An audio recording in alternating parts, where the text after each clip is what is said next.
And welcome to another edition of Calling the Audible. This is going to be a different edition. It's more of the Tinder version, as we're going to swipe left or right with all these divisions here, as we're now in the final days of the winter season.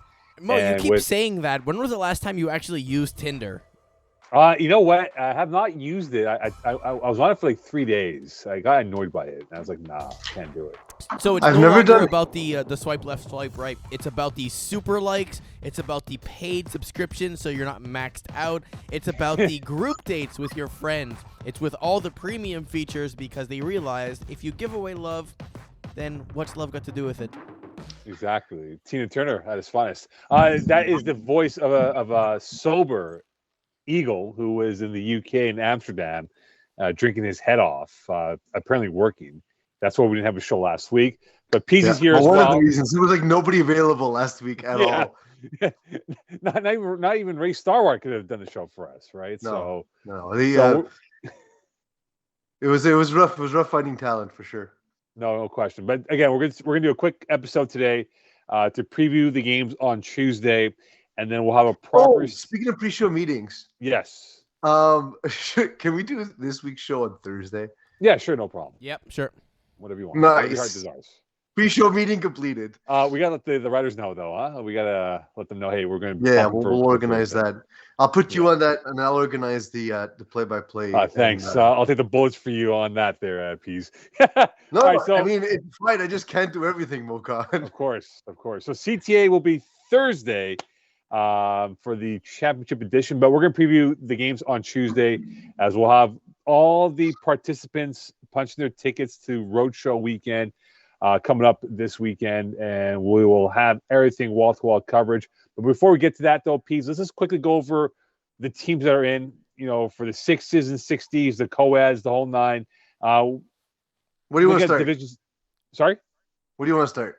We'll go with Div 6. How about that? We'll go in your dojo. Your thoughts Div on 6 what we doesn't have. have any games tomorrow. I know, No, but in but- terms of who's now in the finals, a quick Eagle, pay synopsis. attention, man. But We we'll talked do about that on this. Thursday. We'll do that on Thursday. No, We're giving a quick reflect 2-second on- recap. See what we're gonna do. We're gonna be very clever. What the audience won't realize is we're not yet talking about the finals. We're gonna reflect on like games that just happened. Last Exactly. week. Quick synopsis. Like on Tuesday, for example, Wild Hogs, they fought against Primetime.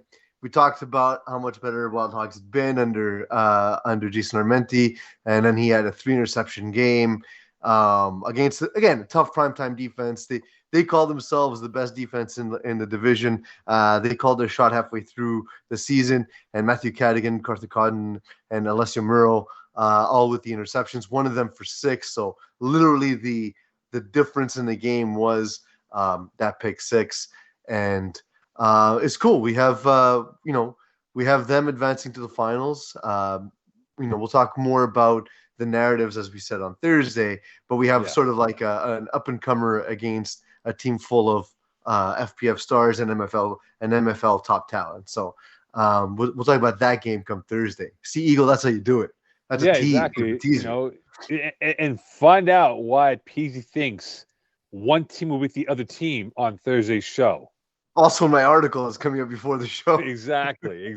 So find out then. But you know what? I'll say the opposite on the show. I'll write one thing and I'll say the opposite, because why be consistent when you don't have to be? Quickly here, Pease. Disappointed by FKU come up really short against Thunder Buddies. Do you think they would have put up more of a fight? The FKU's a really good team. Thunder Buddies are a team that registered for a division they knew they were too good for. And that's what it comes down to is like they have a Division 2 caliber receiver in William Power. They have top end talent like Carano Johnson on Thunder Buddies, who came in unranked, and the best rusher in the division, Terry Babelas.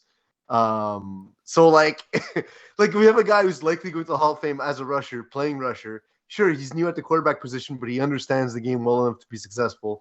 And then like just a ridiculous amount of talent because of a lot of the unrated players, as well as the ability to afford a top end talent like Will Power Right. because of that. Like, it's not, they didn't do anything wrong. They're not div dodging or anything. It's Terry Bablis' first time as a full time QB, but at the same time, like, we all knew they were the class of the division coming into the season. So essentially, they're division dodger false kings. That's what they are. Mm-hmm. Exactly. 6D, we got Killer Rays, Maccabees. Was this a matchup you thought was in the cards for it to happen, as we'll see on Sunday at 6 p.m.? Well, 6D proved to be kind of difficult to predict, somewhat. And Maccabees, they keep doing that thing where they throughout the playoffs were playing these close games, but as the playoffs went on, they looked more and more decisive. Now, they got here largely on the backs of their defense. We see the 4 interceptions in their game, the pick 6 going to Jordy Melnick, who also recorded 3 sacks in this game. Against Eagles, Cavalier de Rohan. Really tough outing for Cavalier. I thought this game could have been a little bit closer. I thought either way it favored Maccabees because I didn't think Cavalier de Rohan had the firepower to pull away. Right. So Maccabees proving to be a better offensive team come playoff time, scoring 25 points the previous round, and scoring 33 points in the semifinals. And Killer Rays, look, they play somewhat of a low percentage offense. They take a lot of deep shots. Tyler Bianchi had 6 touchdowns, Mo, and that was on only 11 completions. And that's what they do. They throw the ball downfield. Sorry, Mo? 1 TD for 2 completions. Yeah, and I kind of like the way Big Fat Bats were looking in the playoffs. I'm a fan of the Zepatelli brothers. Luca Lucchese is a great rusher. He had a sack in this game, but the high-powered offense just proved to be too much for Big Fat Bats. Also, since we're talking about recaps, can we talk about how the underdog won all the quarterfinal games? Like, has that ever happened? You mean in FPF? All the away teams won in the quarterfinals. Oh, in the quarterfinal. And what's wild is the way that 6D was seeded, right? Was that we had sort of the middle teams sort of competing, and it's why it was so unpredictable because we didn't know, like, the teams are grouped closer together, right? It wasn't the top end talent of Division 6, and it wasn't the bottom feeder, so to speak. So in a way, like, the Division 6D championship is a hell of a road to go through. And you see Cavalier de Rohan won their game by 2 points. Killer Rays won by a point in the quarterfinals. The other 2 games not as competitive, but also not blowouts in their own right. Right. So it's cool. On to Div 2. We'll talk more about it on Thursday's episode. Div 2, we have our finals. It's going to be KGP Terror Squad. That'll be a Sunday 9 p.m. start. KGP just got to go to. They just got to go to Div 1 now, right? Yeah, I mean, it's one of those things, Pease, where you give them 5 plays, they beat you. And again, against Party Crashers, it came down to the reverse where Fred Dupuis had a chance to tie it up and maybe win it on an extra point attempt, but got sacked on the last play. And I just said all season long, Mo, that it's Wilfred Dupuis make the mistake that cost his team, right? That's the one thing. And he was great all season long. He didn't do it all season long. He was doing that thing where, he was controlling the game and not making the big mistake. And the season literally came down to that. And it's heartbreaking for him because I was happy to see him sort of spin that narrative on its head, right? And it was a no-go, unfortunately. Yeah, I just thought that they had the narrative in their hands, and watching that play, because Julien Paymal was a monster in that football game for KGP.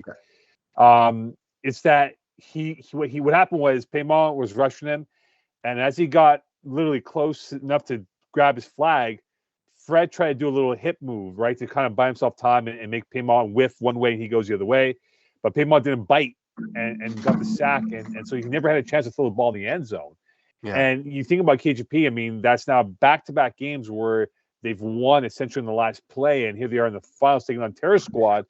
Sorry, no. Well, they're not here again. They're here in the finals. Now they're here in the finals again. Yeah, another year of them in the finals again. This is their fourth straight finals appearance. It's crazy. It's nuts. But think about that. The margin of error was razor sharp with them because they could have lost the Apocalypse, could have lost the Party Crashers, right?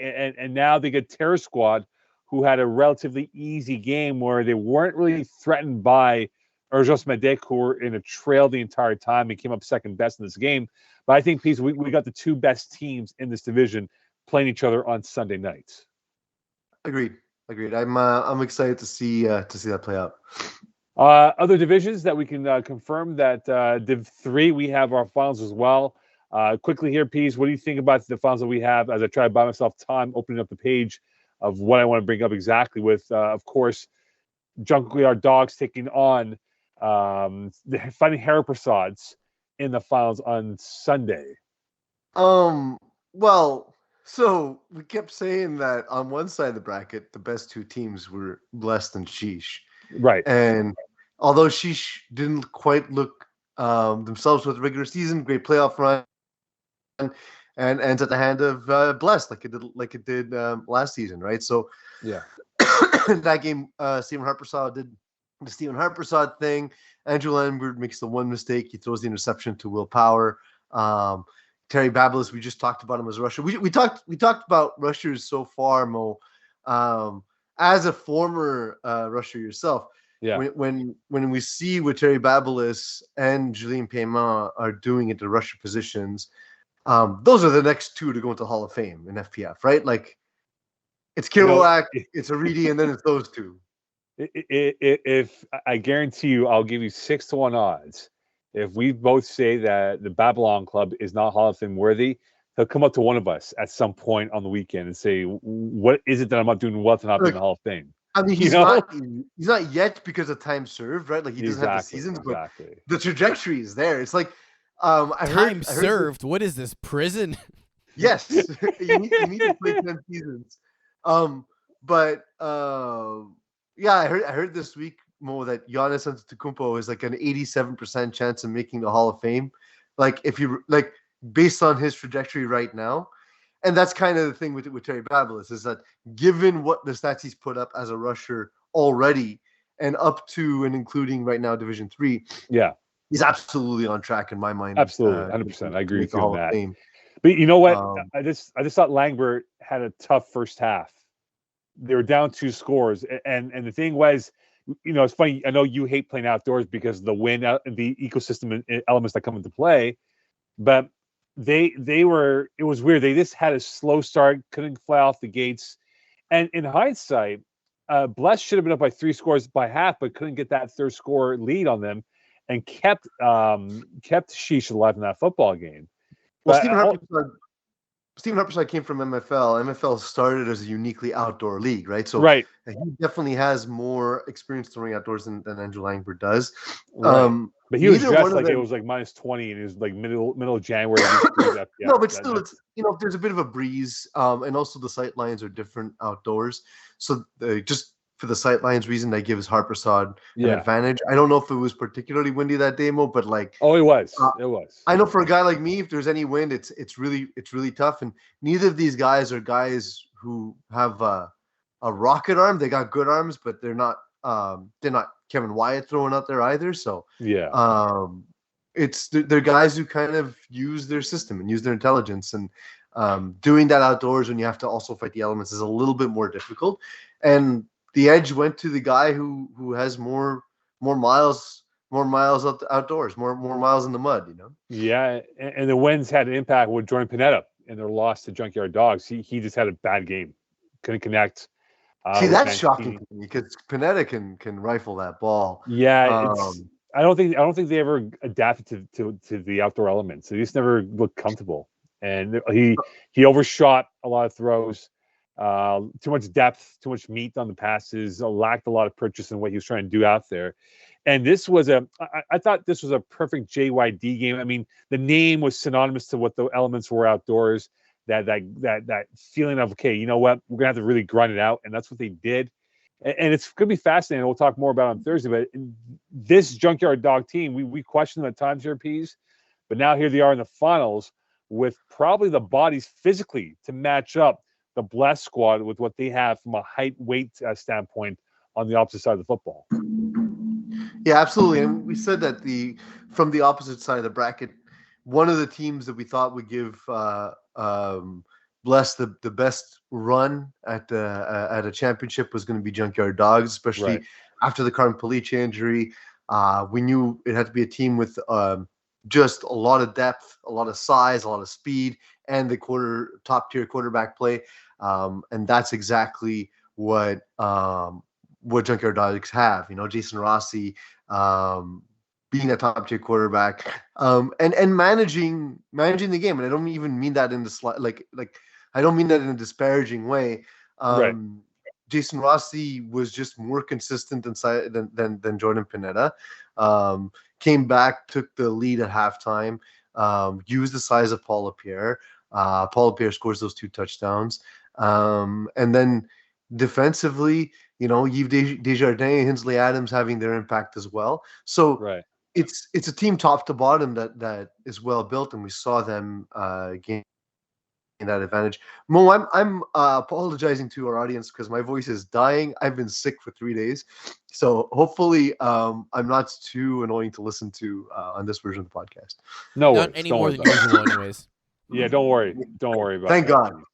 God. Quickly here, Pete, let's go to co-ed here, and we'll start previewing the other divisions here.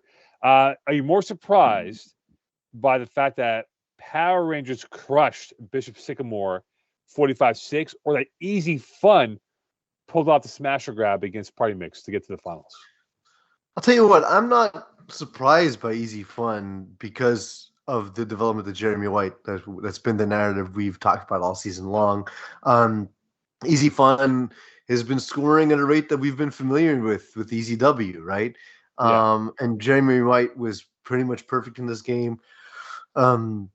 He does that thing where he buys time in the pocket, and Maïlou Côté-Noël is an incredible rusher, but the height of Jeremy White could give her some problems, and his ability to buy some extra time, as much as she can contain him, would still make it a difficult matchup.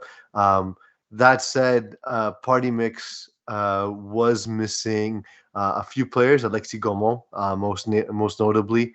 So the way Party Mix is structured is they play more of their women on offense and more of their men. They go with 4 men on defense, and they couldn't. And so it was Francois Laurier sort of doing a lot of coaching during the game as well. And during the playoffs, that's not a recipe for success, right? So, shout out to people like Abigail Perrault and Emily Fifi Badou. But the thing is that they had a lot more to deal with than anticipated in this game. So not surprised by that confluence of events, but I'm kind of surprised by the Bishop Sycamore loss. And this is, I guess, just the experience and not only experience in terms of, yes, Power Rangers are a team that's been to the finals before, but experience in that Bishop Sycamore are a team that have not been quarterbacked by Sarah Parker for the entire season. So when you have a quarterback coming in, especially a system-based quarterback like Sarah Parker, especially when you get down, if people try to go the extra mile to make the extra play, often they're not in the right place. They're interfering with other routes, and things just don't seem to go right. It just seemed to get away from them early, and then it just never got better. Jasmine Farmer had a great game, as did with Shawcross. And Tam Villadeth was just as precise as usual. And he could be going for a double championship this weekend as well. Well, that's it. Like they have the advantage of having a Division II quarterback, right? So I mean, essentially. That's even a Div 1 quarterback, right? With the way he's been playing. Tier 2, just quickly here, Peace, and we'll get ready for the preview here. Kiss My End Zone. I like how you tell me quickly every time. Like I know it's quick. I know we gotta be quick here. We gotta be bing bang boom. It's a hell of a transition crutch you got though. Yeah, no, we got tip it's off. because for he's game done 4. too many shows with Iggy this season, so he's trying to make sure, just in case. It's like PTSD I have right now. Well, it's a wasted word with Iggy. He doesn't know what it means. Yeah, it's true. Kiss Man Zone Fit Squad. They are in the finals on Sunday at 4 p.m. I think we have the right matchup for Co-Ed 2. Yeah, they're the best two teams. Fit Squad has given Kiss My End Zone some fits. I like that. I like that. See what I did? Huh? Yeah, I like that. Play of words over there. Kiss My End Zone. I played with them last season, and I'm proud of Alexis Dubois and Erica Dubois and Iggy. They added James Drysdale, which was a huge piece. Dave DeAndre has sort of. We've had the best version of him more often than we've had the version of him that makes too many mistakes. And a pick 6 by Alex Laroche in this game. Alex Laroche, he's one of those guys who he got added to even the Tropic Thunder team in Division 6. Yeah, his mind is such a great addition.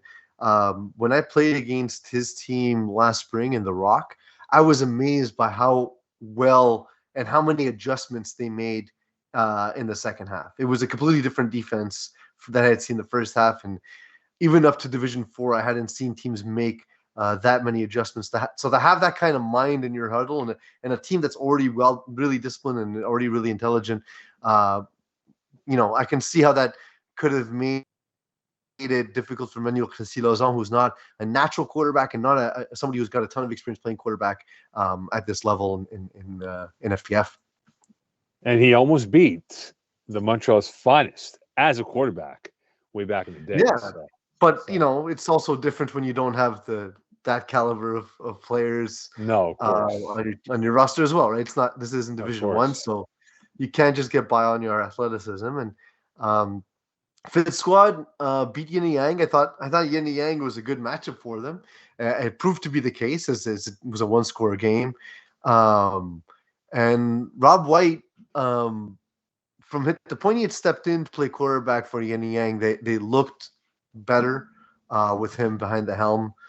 Or I guess there's no helms in FPF. Behind the skull skin.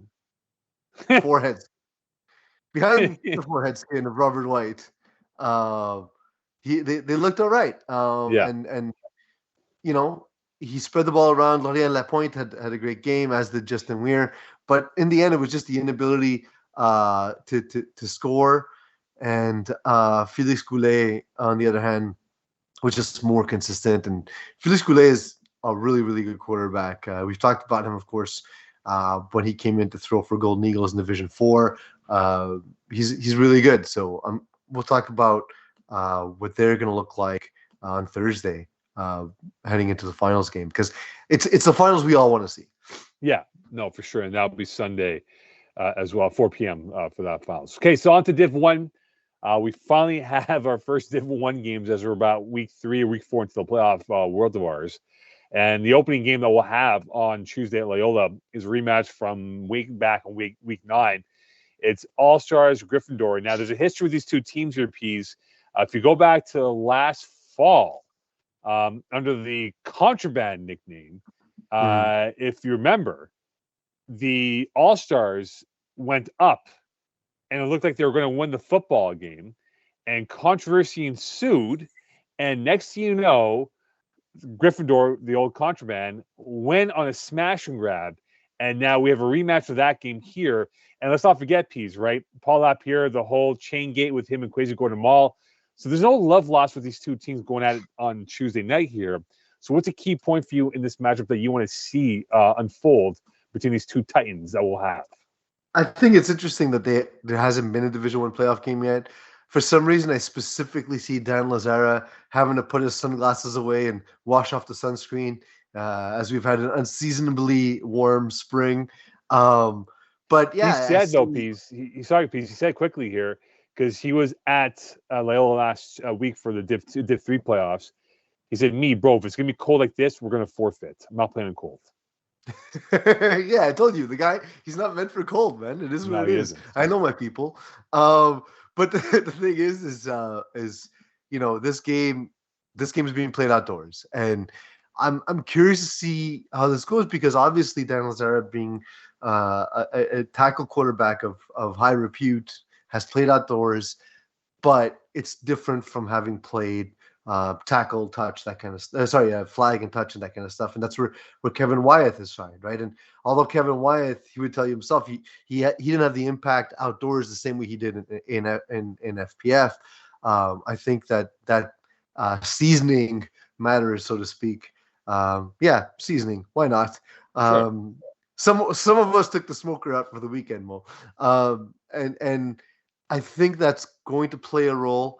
I don't think that the preseason, like the controversy heading into the game, is going to be on their minds so much just because these two teams are already really familiar. I think it is. No, I think you're just Chat, making it up. chat with a few They're Gryffindor already guys. familiar with each other. It's not like they're new to each other and like who's that guy who talks shit to me? Like they all know. They all know what's up. They all know who this is. This is a small knit community. I think the focus can be on the task at hand.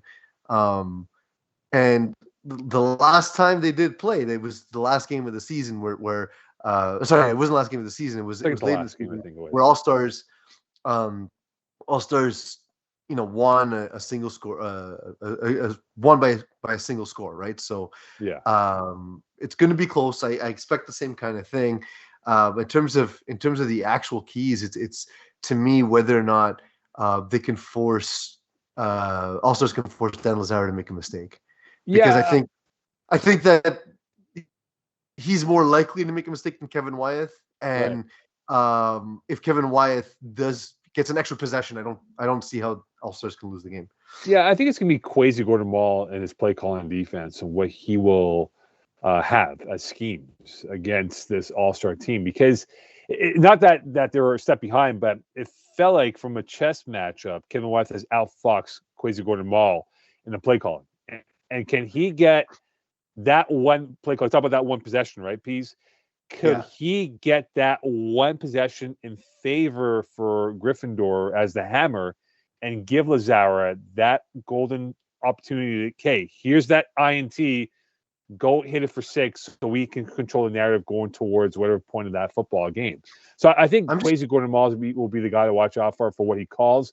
And if Wyeth can pick up, because there was trends that Wyeth had where he knew before the snap that, hey, they're running this scheme. I'm going to run slants for my wideouts. And he hit the slant wideout numerous times the last time they played each other. So I'll be curious to see what they do for adjustments. It's interesting because – go ahead, Mo, sorry. No, we're remote today, so the timing is not what it usually is. It's a Monday. They had a lot of time to consider and reconfigure their defense. So let's see what Kwesi Gordon Mall has in his bag of tricks and trying to stymie the Wizard in Kevin Wyeth. So it's NBA playoff season right now, and Div 1 kind of the adjustments you have to make on defense kind of remind me of the NBA, where yes, zone does get played from time to time, but oftentimes it comes down to man-to-man matchups like it does in Div 1, but within that there's different ways to apply man-to-man, right? In terms of how you're going to. Whether you're going to switch, whether you're going to stay to your man, whether you're going to go, who's going over, who's going under, and I think if they saw that happening, if they can run some switching or having defenders break underneath those in-breaking routes, you have to go for broke, right? You need to create, you need to call plays that can create opportunities for your defense, because if you're just waiting for Kevin Wyeth to throw you the ball after your defense, you'll be waiting for the rest of eternity, and it won't happen. So I'm curious to see how they adapt in that way, with specifically when they're in their man-to-man sets, how it is that they're going to match up and how they're going to apply man-to-man in this game. Yeah, I'll be curious quickly before going to the Braves flying more sack. I'll be curious to see what type of roster Gryffindor has. They were very lean at times. So will everyone be there? I hope so, because it'll be fun to see that, because both guys will miss team players. Don Mano will not be there for Gryffindor, and Emmanuel Carfello will not be there for All-Stars, because both are with the Alouettes as we speak in training camp. So I'm not saying that it's the great equalizer, but I think Carfello and Mano both bring strengths to their teams that will be missed. So who is hurt most by that? Which team is hurt most by that? But I think Lazara's hurt a little bit more because Manos is a snapper, right? So who takes that snapper role? So are you weakening a position by moving someone inside the snapper than being a natural slot or wideout of whatever they are position for that Lazaro offense? So I'll be curious to see who does snap the ball for Gryffindor tomorrow night. Can I just say, like, missing your FPF Division 1 semifinal game for Alouette training camp? I mean, what is this? Yeah, what are you doing? Yeah, I mean, like, it's the CFL. Come on, this is FPF. Yeah, priorities. It's like, we went to London and Amsterdam getting, bleeped up drinking the finest liquor. That's a good reason. You know? That's a responsible reason. Also, we're doing a show. Yeah. Nothing was missed. I know. It's true. It's true. We're working in a holiday. Where's my time and a half? Exactly. It's not a holiday in Quebec though. Not a full holiday in Quebec. Yeah, it is. No, because retail's still open. Retail is not closed on. No, grocery stores and banks are closed. No, stores are not closed. Retail's open. Retail's open. To the grocery store today. It was closed. So no, grocery store is open, store. Dude. I was there at the grocery store today. It said 8 to 9 Victoria Day. All right, right after this, you guys have to post on your Instagram a photo of a grocery store.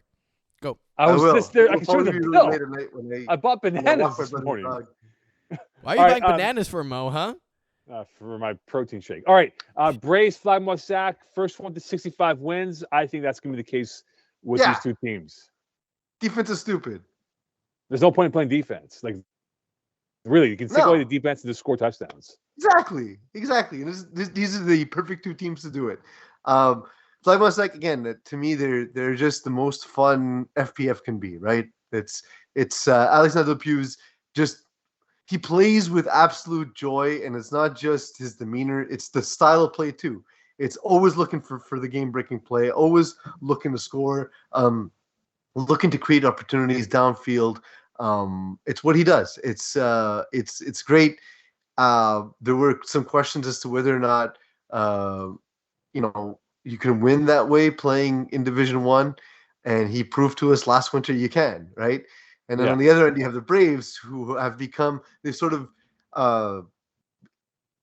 dethroned Montreal's finest or All-Stars as like FPF's top team, right? As the top dog, and it's interesting, definitely from that perspective.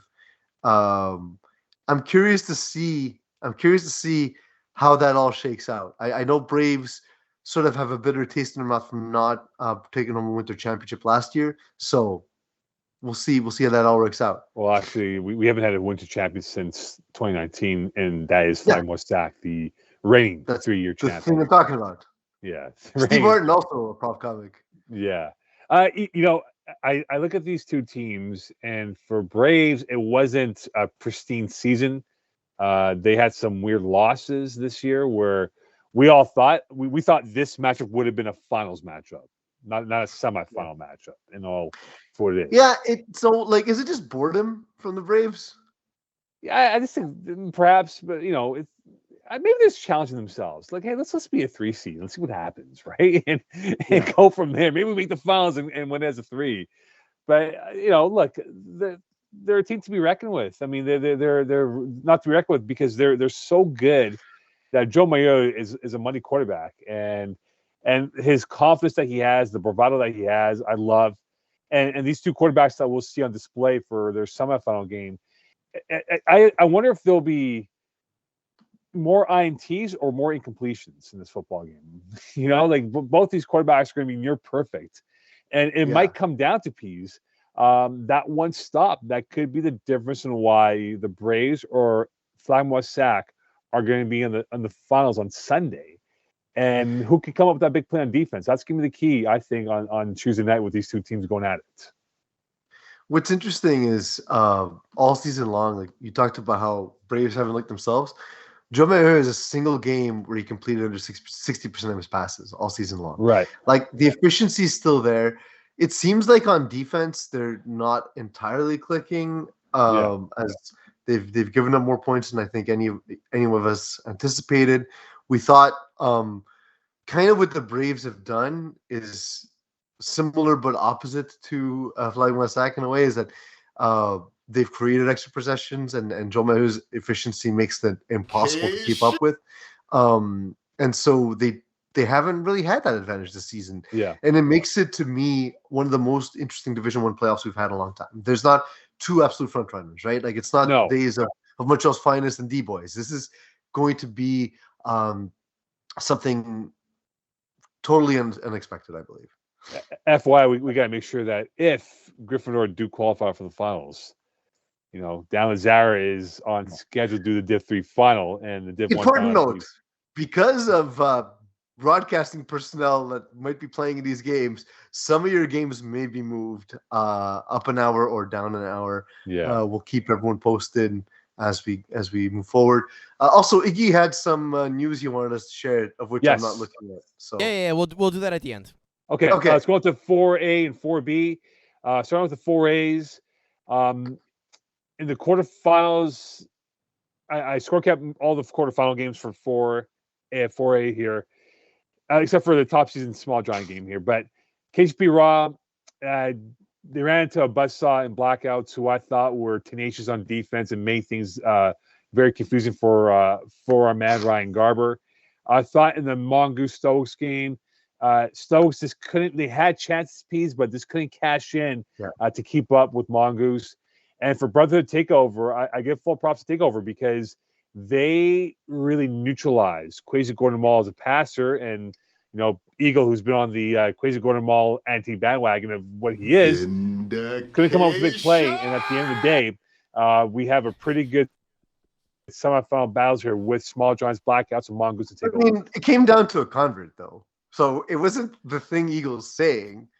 No, it didn't come out to convert. It didn't come out to a convert. It came out to a touchdown play. But it came down to a convert because they lost 27-26. If he just converts more, then they win the game. Well, in that game, they were down by a couple of scores. Yeah, and they came up with a Hail Mary at the end of the first half, and that kind of gave them momentum. But look, they were missing Nick Sinak Altador. They were missing one of the Majid brothers in Saad. And the offense did not look in rhythm. Watch them play. Rahman Khan had a strong game for them, but they were missing key pieces from both sides of the football. And full props to Takeover because they were not going to be afraid of the speed that Brotherhood has and really control that football game. And they fully deserve to be in the Final Four that they'll play on Tuesday outdoors. Takeover's been interesting because we thought they were one of the best teams heading into the season, right? In 4A. We thought that Willpower and Vincent Benjamin would be a problem, and they were in this game. They had 16 catches for 150 or so yards, four touchdowns, and they still have really good sort of additional pieces, supplementary pieces on their offense as well. And then on defense as well, again, you got to deal with those two big bodies in Willpower and Vincent Benjamin. Willpower came down with the interception. And Ian Niebuhr, he threw a pick too. But what it comes down to, again, yes, I know they started slow and I know they couldn't get that touchdown to end the game, but it just Ian Niebuhr being more effective on converts, and that tells the long story of the game. I understand specific moments went differently for the Brotherhood, but it's just, to me, it's the efficiency that we expected from Takeover finally showing up at the most important time of the season. I'll say this before we get to the preview of these two games here. Einheber used the slants from the wideouts and hit them. Vincent Benjamin had a massive game. And who's calling defense for Brotherhood that we talked about in the Division 1 playoff game? Quasi Gordon Mall. Yeah. So, well, it's also especially at this level in Division 4A, I've seen Vincent Benjamin run that slant from the wide. It's not coverable because of how quick he is and because of how big his catch radius is. It doesn't even take a particularly good throw. Oh my God, your voice is cracking. I'm sick, man. I've been saying. But I told you when I first saw Vincent Benjamin in Division 6, it was me and Alex Hollowak talking, and he was scorekeeping. And Alex Hollack turned to me and said, "That's a Division I caliber player." And I've said it from day one. He's that kind of good. And so, yeah, in Division 4A, if you run to slant, unless you're ready for it, unless you have a plan specifically to take it away, he's gonna get 5 to 7 yards easy. And if someone is completely out of position, or if someone blows an assignment, he's gonna take it upfield, and it's not gonna be stoppable. All right, blackouts, small giants. Both teams are peaking at the right time, Peas. Blackouts, I thought, really came up big against KGP Raw. And small giants have been playing with house money, I guess, with the way they've been winning with those close margin of victories here. I look at the quarterback battle with Adam Sinagra and Justin Lerner, two differing styles. The more traditional in Sinagra, Lerner, the more ab-lib at times here. Could it very well come down in to FPF? Because you said that's more prototypical, but what's more prototypical in FPF? I feel like Justin Lerner is the more prototypical FPF quarterback, right? Well, I'm saying there's more of Justin Lerner than there is on Sinagra. I'm saying from a football context, right? Yeah. That Snaggers are more of a traditional, from a tackle angle. But I look at the quarterback battle. It's just funny because, like, at one point, it reminds me of back in the day, maybe like even up to 3-4 years ago, they kept saying pro-style offenses in college. And it's like, pro-style offenses look like college offenses now. Like, yeah, the game is no longer, two running backs in the backfield or two tight ends. And so, like, I kind of feel as we often talk about sort of the prototypical passers, but the prototypical passers in FPF have become guys like Justin Lerner who run FPF-style playbooks, right?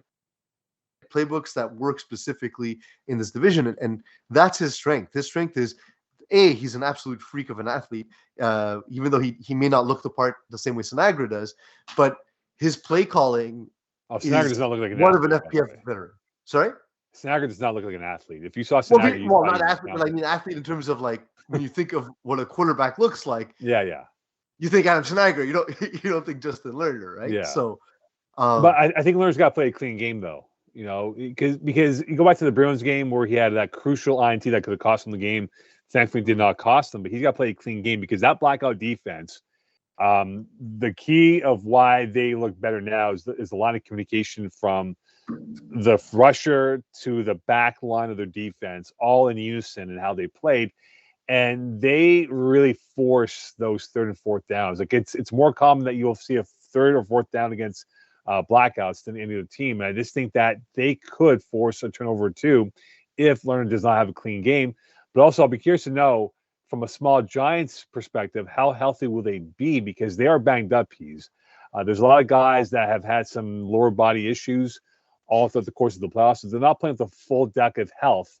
And you wonder that could be a factor in this matchup now, in the critical matchup going towards the final. Definitely. I mean, the thing that small Giants have going for them typically is the depth of the roster and how well they play with quarterback Justin Lerner. So it's definitely going to be an issue if they don't have all their pieces. I wonder, though, they beat Top Season last round. Do you think Top Season would have been a tougher matchup specifically for blackouts? No, I think the small Giants have the horsepower, the bandwidth to go play. Even with the injuries? Yeah, because they've withstood the storm, right? If again, I'm not saying that that's the reason why they'll lose, but they got this far piece. I mean, they could have lost. They could have folded up and said, "Okay, bleep it, we're done. We're not going to go any further." But here they are, right? And we know that the familiar cast of characters, whether it's the Wrangler, Darren Medizian, Lerner, of course, the Manny Meadows boys. By the way, Nicky Manny Meadows, I told this to his brother, Johnny.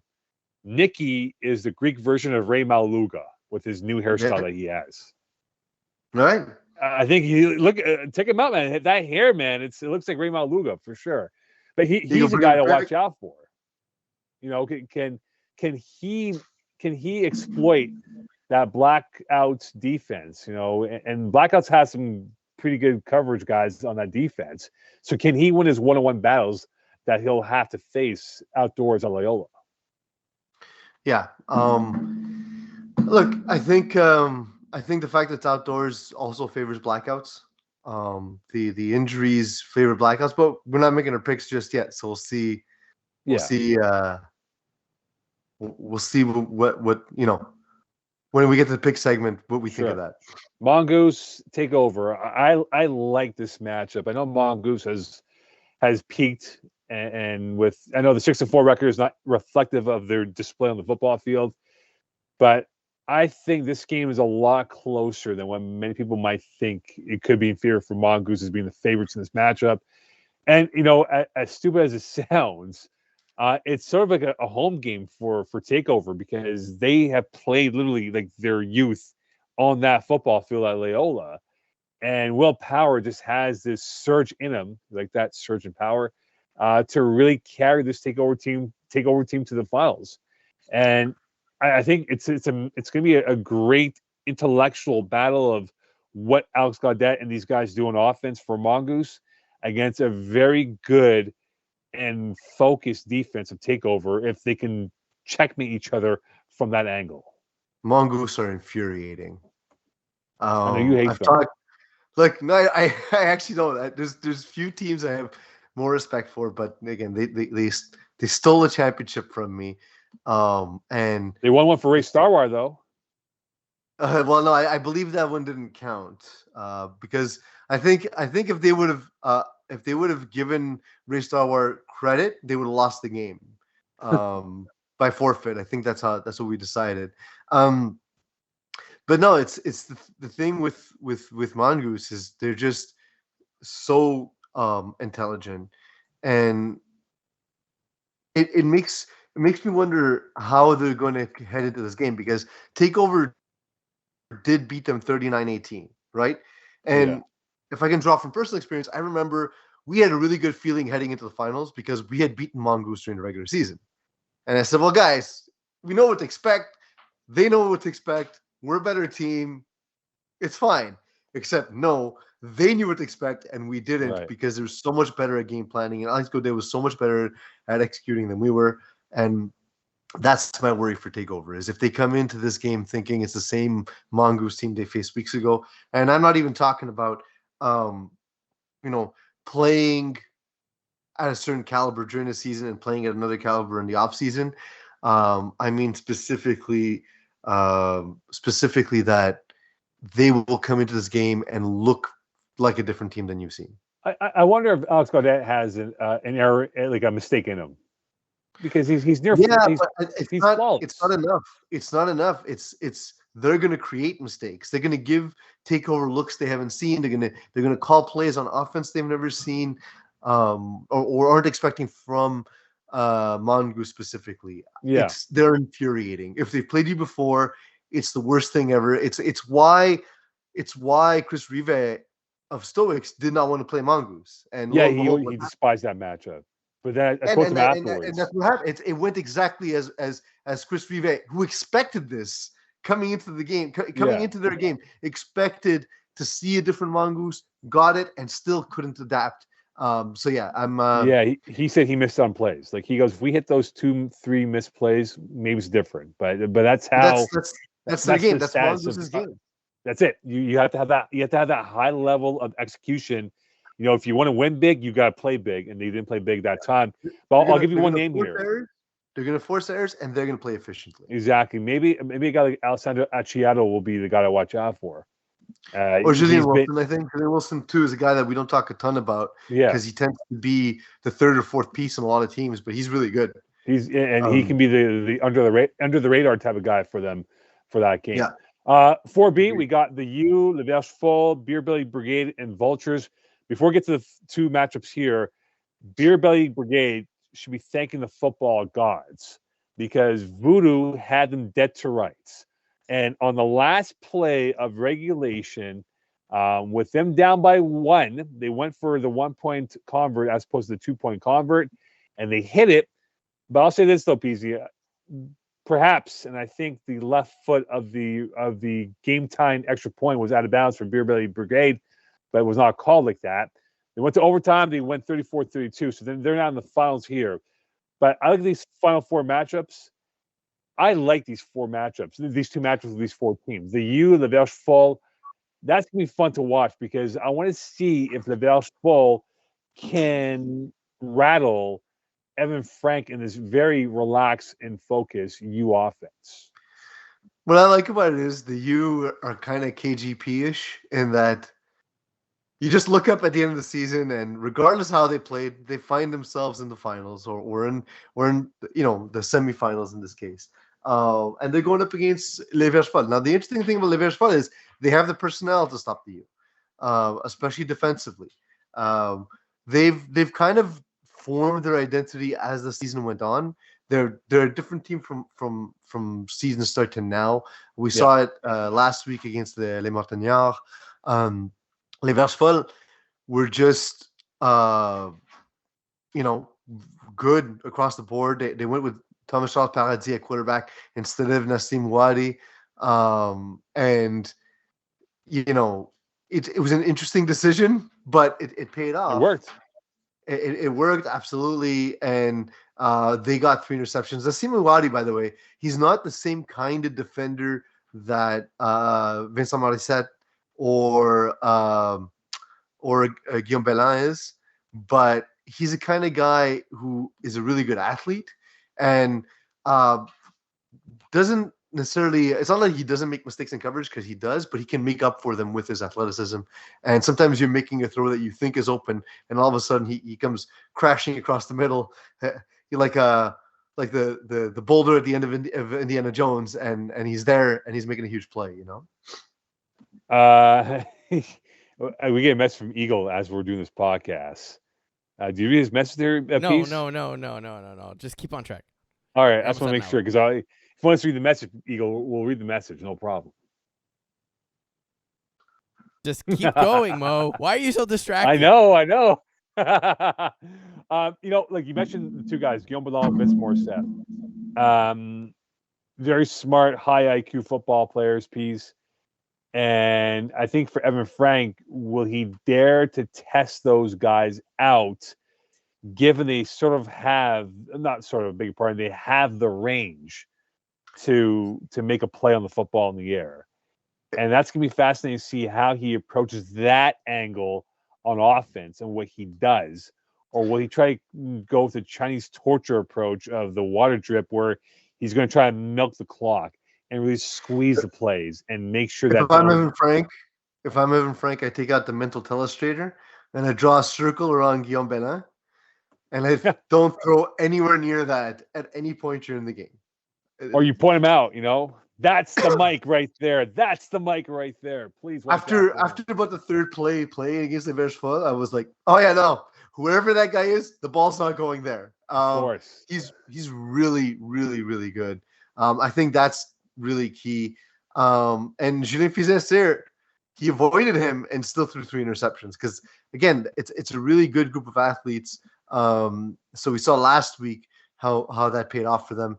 On the other side, Beer Belly Brigade and Vultures, not surprising in that Beer Belly Brigade was so good all season long. I know, Mo, they come in with the context of kind of winning a closer game than they would have liked.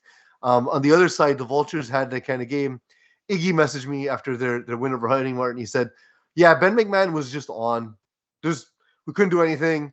Every throw he made was perfect. And he's going to do that sometimes. He's going to have these games where he has such a good rapport and timing and chemistry with his receivers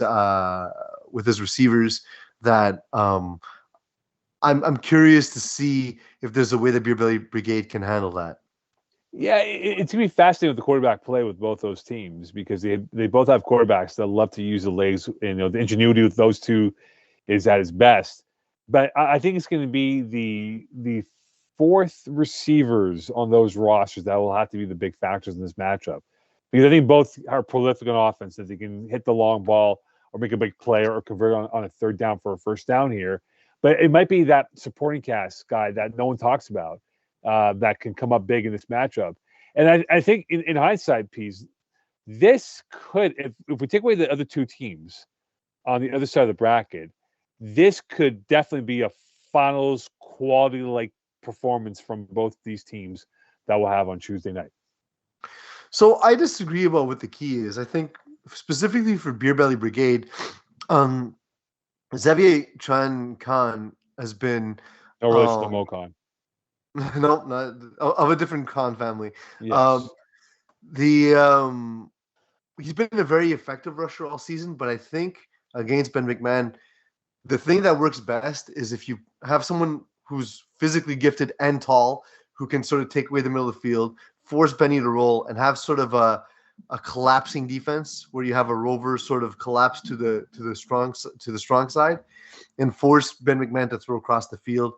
That's but that's easier said than done, right? Because Ben McMahon is a really good athlete, and B, um, you need to have sort of a unicorn to be able to rush that way against him, you know? Yeah, and he's a Um, unicorn skill set, right? Because you see the output he's done. He is average almost 10 yards per carry during the regular yeah, season. And that's a first down and right there. he hasn't even been running as much as he usually does. He's actually been No. doing a lot of the work from the pocket. But again, if you can get him on the move, you're gonna have to deal with the fact he's gonna run a little bit, but you can't just have him sit in the pocket and deliver perfect passes. To me, if you Right. have the archetype of someone like Isaiah Lard, obviously not Isaiah himself, but someone who's got that specific kind of skill set. Not a lot of teams have it. I'm trying to remember who was on the team. I'm hoping I got it right. I think Felix Poirier and Dave Eno were the two guys who typically play in the flats, who are ridiculously tall and tough to throw over. Right. I think that if one of them can rush and take away sort of that throwing lane from Ben McMahon and then have someone collapse the defense to that side, I think that's really going to be key. That to me is the way to face Ben McMahon. The thing I'm describing, however, Mo, is you need a rusher like Isaiah Lark, right? Which is there's like what 4 or 5 in the league of that prototype, right? Not many growing on trees. Not many There's like not that many, right? So who are trees basically, who are very mobile trees. Exactly. But yeah, that would be the key for them. And I think the key to beating Vultures as well as on offense, you need to put up a lot of points. And what they need to do from Vultures is to mix up their looks. They had a reputation prior to this season of going with the same defense throughout the game and not making adjustments. Kevin Donnett made a lot of adjustments when he faced me this season. I saw another game of theirs where I saw him call a couple different defenses. I was like, okay, they're more comfortable with players doing things in different roles. I saw, for example, Gary McMahon playing outside in corner lock. That's not something they would try and put him in the flats, and teams would abuse the fact that they had an older player playing in that position. It's like when teams see me on defense, they immediately know he's playing in the flats, right? So Stay away from him. no, it's the opposite. It's the opposite. But yeah, to see them not hide Gary McMahon to me was like, okay, this team has a new level of trust, and that's kind of got them to where they are. On to 5A, and we have a Final Four: the Reet, Goofy Goobers, Ravens, and Balls Deep, and they'll have their finals on Saturday at 3 p.m.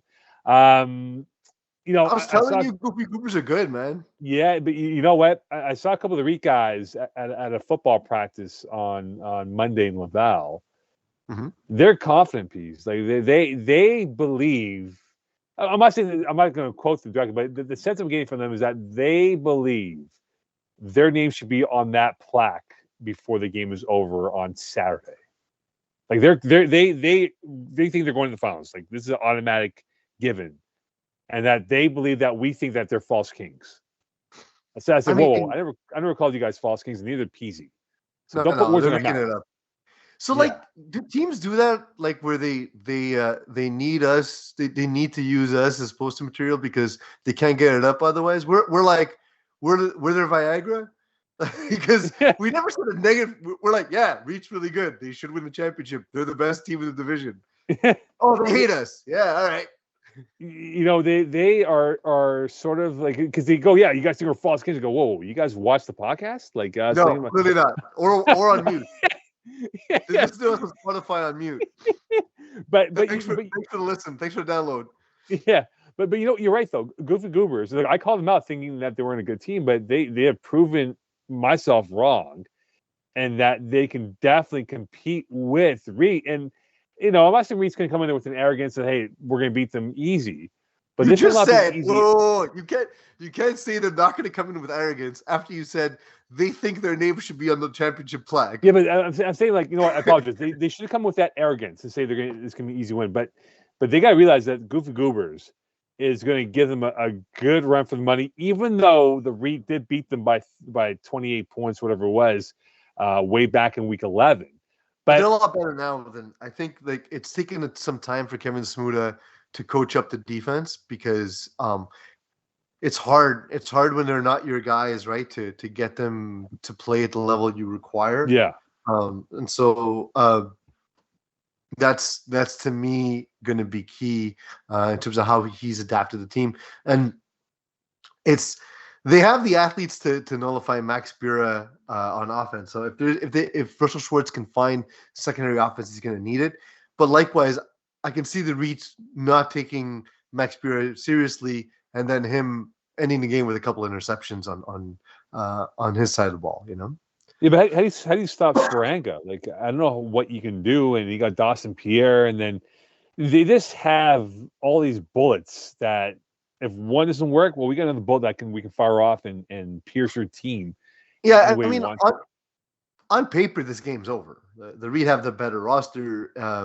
There's a little bit of inexperience on their team, but I thought Los Bandidos would have been a tough matchup for them, and it was for parts of the game.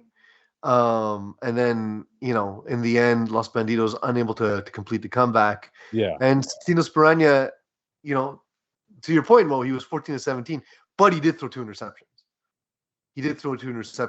And can Goobers convert that for points, right? If that were to happen again, that's 12 points in their hands. If that were to be the case. Well, I actually think Los Bandidos have a better overall defense than Goofy Goobers, right? Because Goofy Goobers, it's Kevin Smuda and it's Max Bura, and yes, those two on a defense is absolutely nasty. But Los Bandidos have so much they can throw at you, and it was Julian Wilson we talked about in the previous division, and Carl Janelle. Carl Janelle's he's a clone of Julian Wilson. He's a guy who's always the third, fourth guy on a team who makes a difference, but doesn't have the accolades of the top end talent on the team. And that's not even to mention Loic Savoie-Seguin and Vincent Benjamin, and he was still 14-17. Given all that. And we know that Goofy Goobers don't have quite that.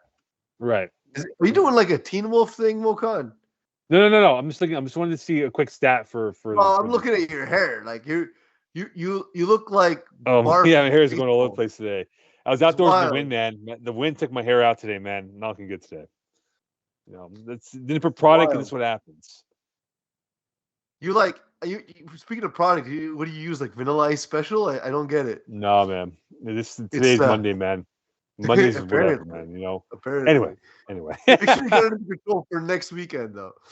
Yeah, we need a hair and makeup booth at the finals, apparently. No, I'll be good. No, my hair will be. Like it'll be announced this week what I'm doing, but I will be looking, fine for Sunday. Yeah, didn't you just get a haircut recently? I did 2.5 weeks ago, but it's already grown in. It's been that long? Okay, yeah, you got to go again. Yeah. Yeah, well, I'm going. Well, you know what, man? Like, it's gonna be tough because I got 3 weddings in a 4-week window. So my haircut is June 10th. Then we got our little shindig up in Northeast Quebec. I got one Canada, so we'll figure it out. The haircuts every Friday, man.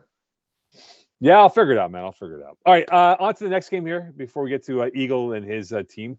Ravens Balls Deep did beat Ravens by 1 earlier this season. They are familiar with each other, Pease. We know that very well. I don't know where Balls Deep can exploit the Ravens if there's any weaknesses on that Ravens team. Ravens have some inherent weakness in terms of the way they call their defense. If you know where it is, it's exploitable. Yeah. That said, it takes you slowing down the game and limiting possessions where you're just more efficient than they are. I thought it was something that after the finals where we beat them in fall, they would adjust. When I saw them play this season, they're still good. They're still overwhelmingly talented. And to me, they're definitely the favorite heading into this game.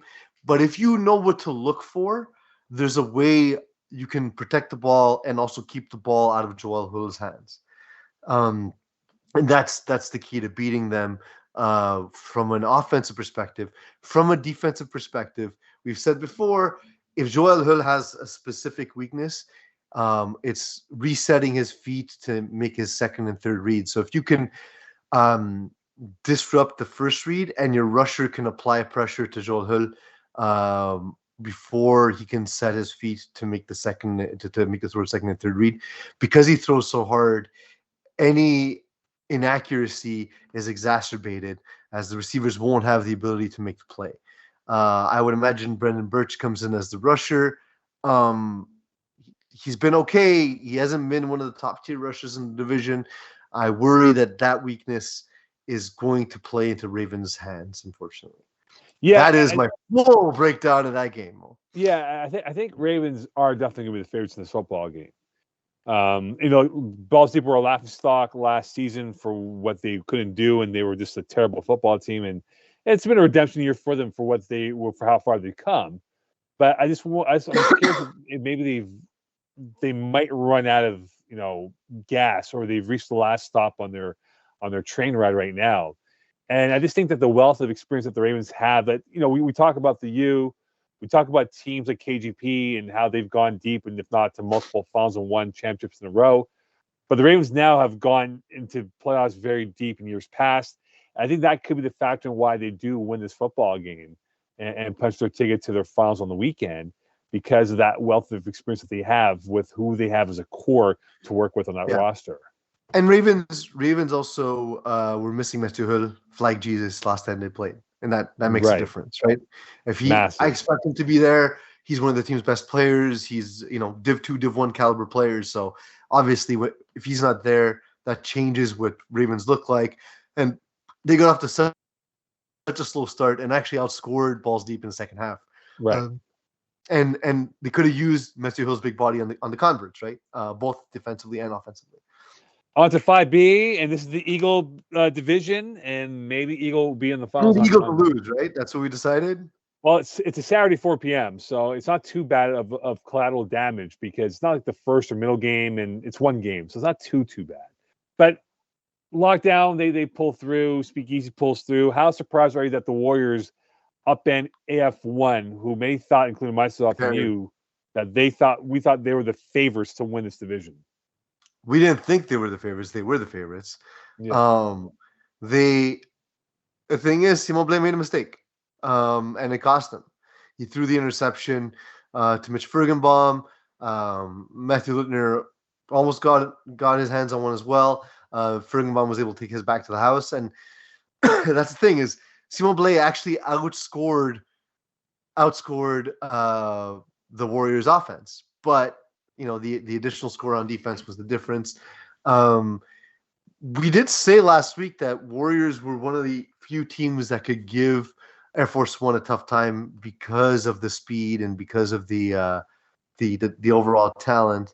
And what's interesting is I don't see Ziegler on the roster for them in this game. Yeah, Ziegler wasn't even there. Yeah, so if that's the case, then that's even more impressive to see what they've achieved. I mean, but like we know Rabinovich is good, we know Littner is good as well. So they're not a team devoid of talent. It just is Mitch Furgenbaum even on defense if Benji Ziegler's there, right? He's the one who makes the play against the pick six.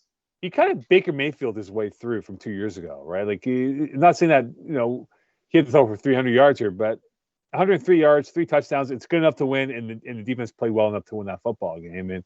And now they're in the Final Four, and that brings up to the question of them playing the Trap Stars. And funny enough, talking to some of the Trap Star guys, and we were saying what teams to watch out for. We're saying AF1's a team to watch out for, and they said, hey, if we get to that point where we do play F1, it's gonna be tough.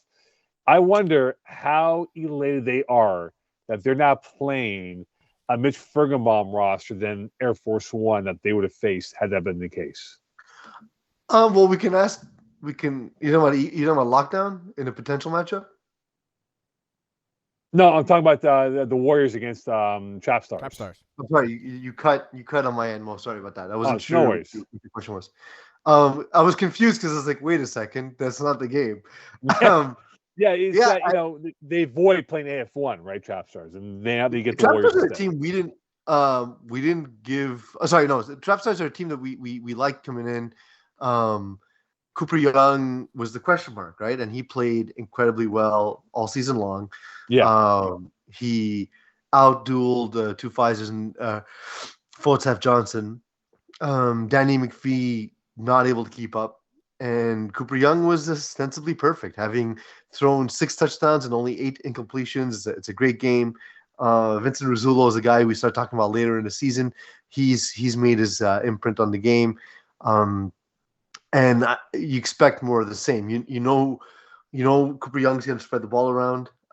We saw in this game, David Giroux, Ryan Garber, Kyle Oberfeld, Josh Nelmer, and Rizzulo all having more than 3 targets in the game.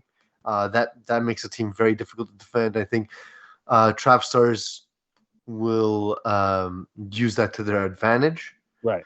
But I think Warriors kind of do the same thing, right? Where Mitch Furgenbaum has such comfort with all of his players that he can go to anybody at any point. So I'm curious to see who does what schematically to upset the others.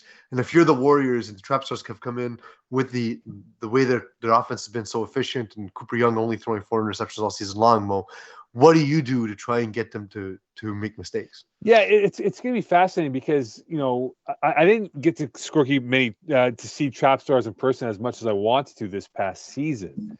But in terms of their depth of what they have, I mean, you talk about the fact that look, Ryan Garber's had a monster year. You talk about Josh Neighbors had a very good year. This is again, we talk about the chemistry. Whether it's Kyle Oberfeld, the best here in FPF right now. These guys have grown up with each other. They know each other well enough to really mend together, mesh well together.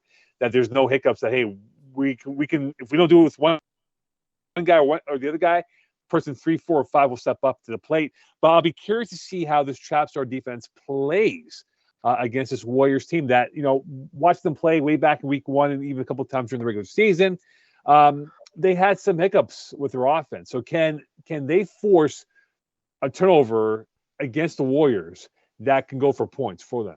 Because if they do that, Trap Stars has scored 30 or more points 4 times this season. Right. And the thing is, you have to attack the pressure points of this Warrior team, right? Which is I'm not saying Mitch Furgenbaum is the weakness, but he's also a strength. But if you get him to make some unforced errors of INTs for points, it just puts more pressure on that team in the Warriors that, oh my God, we're now down by a score or down by 2 scores. That might force them to even more erratic play, which can go fall into the hands of the Trap Stars for what they want to do in defense. Agreed. So we'll see what happens there. All right, the last game piece. It involves our homie, Eagle, as it is lockdown taking on the Speakeasy, which is the former Speakeasy, Mo. Give them some respect. Which is the former Trap Stars team. So we could have 2 Trap Stars in the finals on Saturday if Trap Stars, the original, beat the lockdown against the new Trap Stars. I think Lockdown's got such a nice draw to the finals so far. I don't know. I don't know who would have been a better match, like a tougher matchup for them. I just feel like they're not like Cookers are not a team that particularly scared them. Would Red Dragons have been a better matchup? Potentially. No. They would have wrecked Red Dragons. And then but I mean they wreck Cookers. I mean, so. But barely though. PC Eagle can attest with it. The Cookers gave them a couple of scares in the game. Really, Eagle. Ask Eagle. If I'm being honest, they didn't give us a scare. It's just our offense was a little bit flatline in the first half. That's about it. Yeah, it's scare though. I think. My second defensive captain wasn't there, and my best receiver was playing injured. Wait a minute. You have a second defensive captain? I mean, when I'm not there, so yes. But how is that relevant? You were there. Yeah, I know, but there's a possibility I wasn't. Remember the flights? Okay. I mean, okay, whatever. It's a weird thing to say. So what you're saying is Buccaneer gave you more scare than Cookers did. Correct. Yeah, that's what I thought.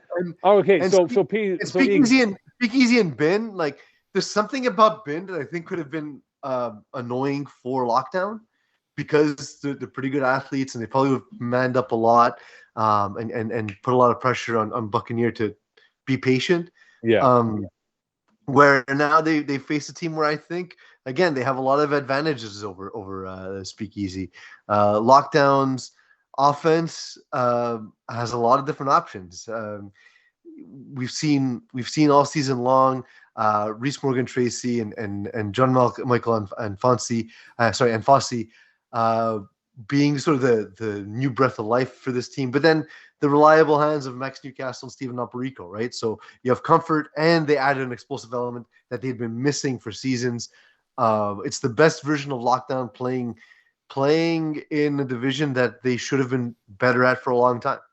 So, Eagle, I have a question for you. I will mention something specifically. How about healthy this is your game. team? What? How hyped are they? We're very healthy, hyped. I mean, healthy. We'll be all right. There's a situation happening right now where Buccaneer they're inducing the birth of their third child. So let's hope that happens between now and tomorrow. Third child sounds terrifying. Oh man! So Eagle will be a producer at the Rose Show, not a player producer on the weekend. Who throws if he's not there? And Fonzie. Is he good? Yes. So what is the key he good for you guys? for real, or is it like your quarterback situation in fall? No, he's good. All right. Can you guys like this on the show? I saw Chaps does a few weeks ago. Good defense, solid offense. Well, Mo, that was going to be my Mo. point here. If we look back, Lockdown played Speakeasy, I want to say week 3 or 4 in the season, and we ended up winning that game. That game was an amalgamation of rosters on both sides. Speakeasy was missing a bunch of players, Lockdown was missing a bunch of players, and we basically just kind of Frankensteined both of our rosters together. So I don't look at that matchup and get anything out of it, or did we learn anything? Not particularly. So this game are you more is like a brand new game. Nervous though, Eagle, if you have to go with quarterback B if Buccaneers not available? Next man up. Okay, Belichick. Thanks. Doesn't mean anything. Thanks. It's not an answer to the question. It's like, what's your favorite color? And you said Pepsi. I mean, okay, fine. You want me to answer the question? That's a stupid question, Mo. Why would I want QB2 when I can have QB1? Yeah, but if QB1's not available because then what do you want me to do? Then what do you want me to do? I take QB2. Well, look, man.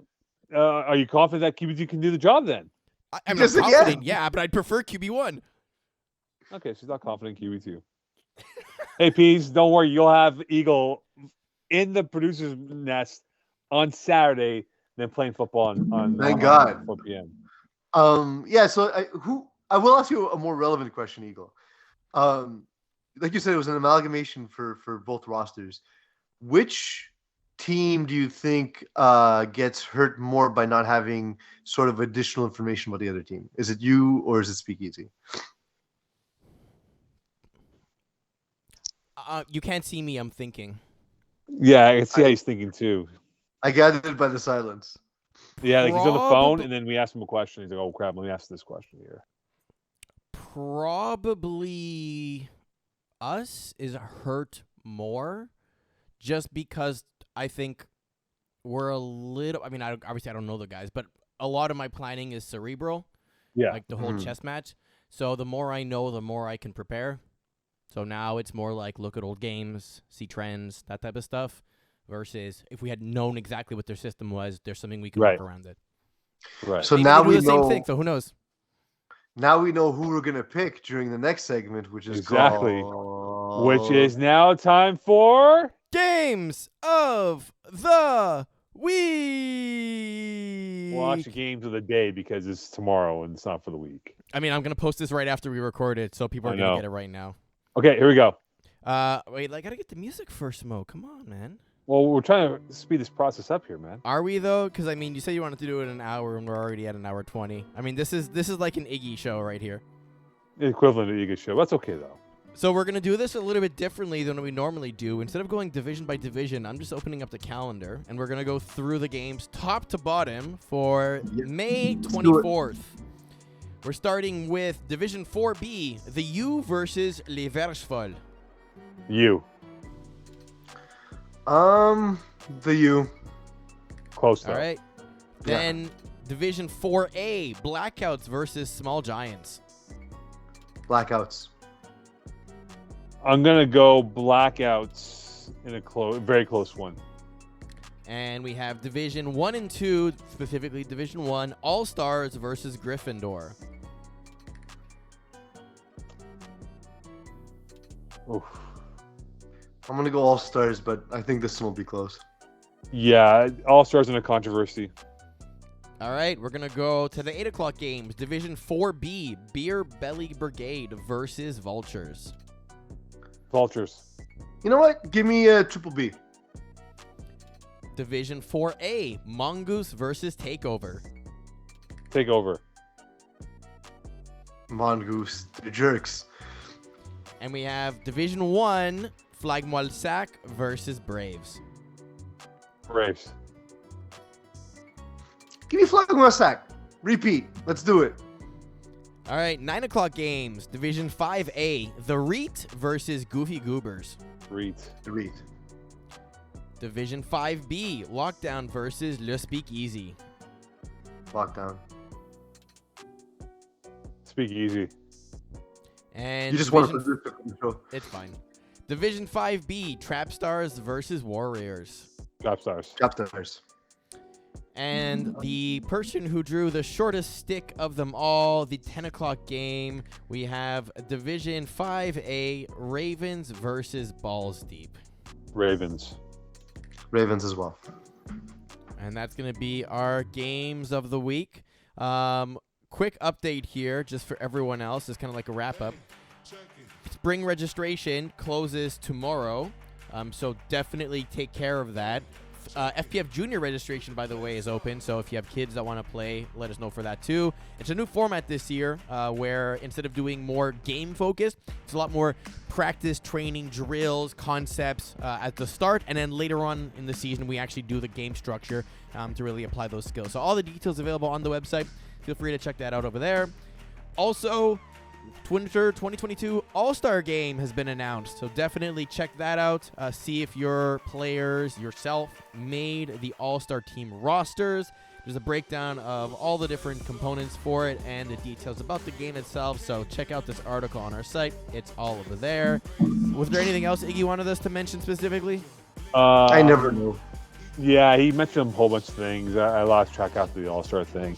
That's it. But yeah, as I said before, spring registration closes on Tuesday, and so please sign up as that will begin the following Sunday, June 5th, for the spring season, which will be a 2-month race than the traditional 3 months that we would always have for a season, whether it's winter, spring, or fall for that matter.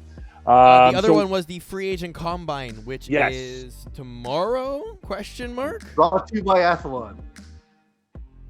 Wednesday. Is it Wednesday? Wait, hold on. I want to get this right here, because the All-Star Game, Mo, is not this week, it's next week, and that's brought to you by 31st. Athlon. The free agent stuff, I'm trying to find the details of it. I think that's later this week, question mark? Perhaps, maybe we'll find out. Like one way or another, we'll have it posted up on all the social media platforms for FPF. Brought to you by Athlon. Or Athlon. Overlords at Athlon. Run your 40, show off your strength, and show us what you're made of as a superior athlete in your category. Athlon, proud sponsor. Are you gonna wrap up, or are you just gonna stare awkwardly?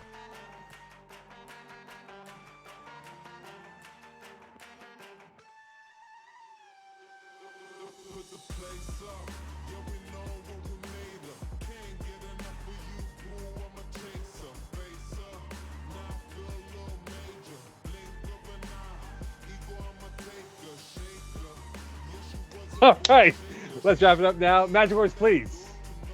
Marcus Smart and Tyler Hero are out. Good night, Boston Celtics. There we 3-1 go. down. We'll find out.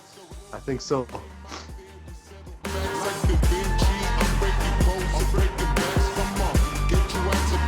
I gotta run, boys.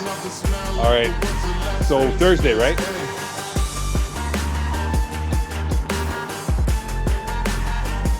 Geeks.